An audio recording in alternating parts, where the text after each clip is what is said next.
This is a welcome sight for Jets fans. Cole Perfetti joining his teammates Tuesday after agreeing to a 2-year deal Monday night with an AAV of $3.25 million. First reported by our hockey insider Darren Dreger, 10th overall in 2020, 19 goals in 71 games last season. You have to understand it's a business, and they're not just gonna give away money for no reason. It's simple. Everyone understands that, and so it's just try not to take it personal. Obviously, you know where you stand compared to other guys, and you obviously want to be in that range. I've said it in the past that I've wanted to be here long term, and I love the city, I love this organization. Obviously, that wasn't the direction we went, and we'll revisit it in 2 years, but. Yeah, it would have been great, but at the same time, just focused on hockey now and time to, just worry about this season and day by day. I love listening to Cole Perfetti talk, and we're going to talk about Cole Perfetti with another guy I love to listen to talk. It's our hockey insider, Darren Dreger, who broke the deal that Perfetti signed with the Jets. He's right here after a well-deserved vacation this summer. Yes, thanks. Hanging out at your cabin on the prairies. We're not going to say exactly where because you had too many visitors this year. Listening to Perfetti, Dregs, basically him coming out and saying, I wanted to be here long term. We talk about it all the time. You get a player, he went on the NHL's media tour without a contract.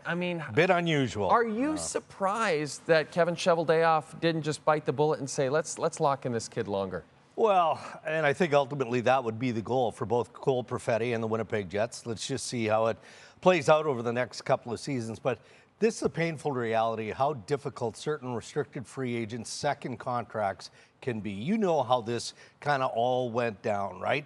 The agent comes in, his number initially is way too high. The team responds with a number that's way too low.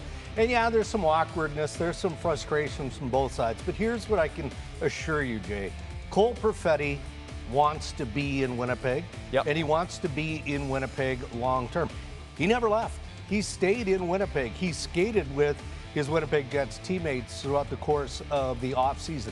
Loves Winnipeg, loves the community. So, yeah, it's a frustrating process at times. I'm sure it was difficult, certainly for Cole, perhaps for his family, yes, for the Winnipeg Jets, but in the end, they get him back in camp with plenty of time left in the preseason to get fully game ready for the regular season. It is truly going to be one of the stories of the season, just watching him see with increased ice time how his numbers go up. Interesting battle brewing in Leafs camp for one of the final wing spots.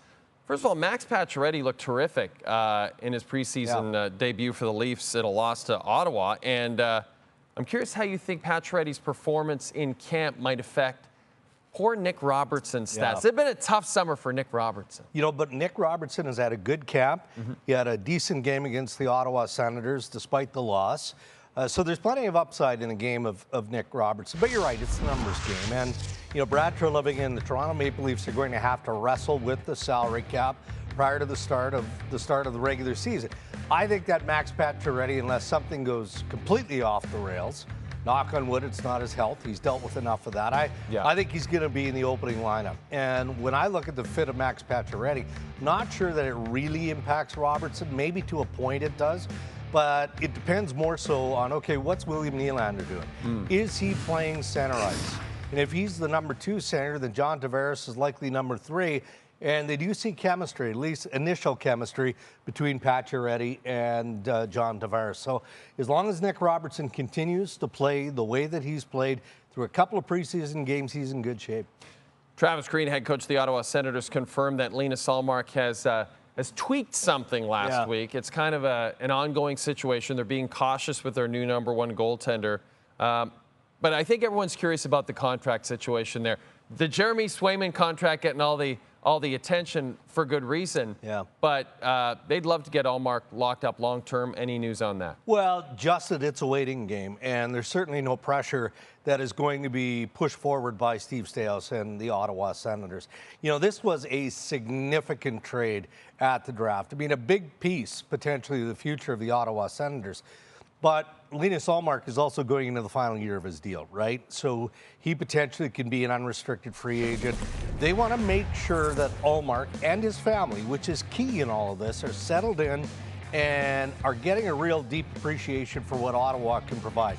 A safe city, a great community, and I think the Ullmark family is already starting to realize that. So if that continues to be the play, then the hockey will look after itself, and Staios and company are hoping that then the contract is going to look after itself. I mean, yeah, perfect world. Linus Ullmark plays up to form. He's an elite level goaltender. The Ottawa Senators at some point lock him up long term. Let's talk about the TSN Top 50 NHL Players List. Dregs, everyone's talking about it in the hockey world. You guys put this together every year. Look at Noah Dobson. Hold on. Point of I do not participate. Oh, okay. I don't. Okay. And you know why? Let's hear it. Appreciate and enjoy responding to the questions that you're going to ask. And all the radio people internationally ask me about this. But I also take flack, which I have, for Alex Ovechkin of the Washington Capitals not being on this top 50 projection. Very controversial. For the first time since we've started to put this list together, OV is not on the list. Noah Dobson, as I mentioned, after a breakout year last year with the Islanders, he's at 40. I wonder if he's a target for an offer sheet, Dregs, at some point. Wouldn't that be something? Yeah. But what I want to ask you about is 35 and 34. You see it. Zach Hyman coming off his 50-goal season at 35. Connor Bedard ahead of him at 34. Some people not thrilled about that. Which of those two players, Bedard and Hyman, you know they're both going to have great seasons, but who do you think might have the better season this year? Well, just based on the numbers that Zach Hyman put up last year, and again, the talent pool that you're working with the Edmonton Oilers, I'm not surprised that Hyman fans and Oilers fans are disappointed in Zach being positioned at 35. If I had been voting on the top 50 projected, which I do not, again, repeating, I do not vote on this, Zach Hyman would have been much higher. Would have been much higher. I like where they've got Bedard slotted, so I guess obviously I'm saying that Hyman deserves to be a bit higher and maybe considerably more higher. But Bedard is on his way. Connor Bedard is probably not going to be in the mid-30s a year from now. I mean, we can see, how this young man is developing into a star. Zach Hyman's former GM, Kenny Holland, you reported on Insider Trading on Tuesday that Kenny Holland is not ready for retirement by any stretch. Maybe spend some time at the Utah Hockey Club? Last week, few days. Nothing really formal or official. You could see Kenny Holland do some consulting this year, or you could see him just focus on his golf game. Loves to play golf, right? And I mean, he's earned the time away if that's what he chooses. But look, he still has lots of gas left in the tank, plenty of energy, but he doesn't want to be just another guy in a hockey operations department.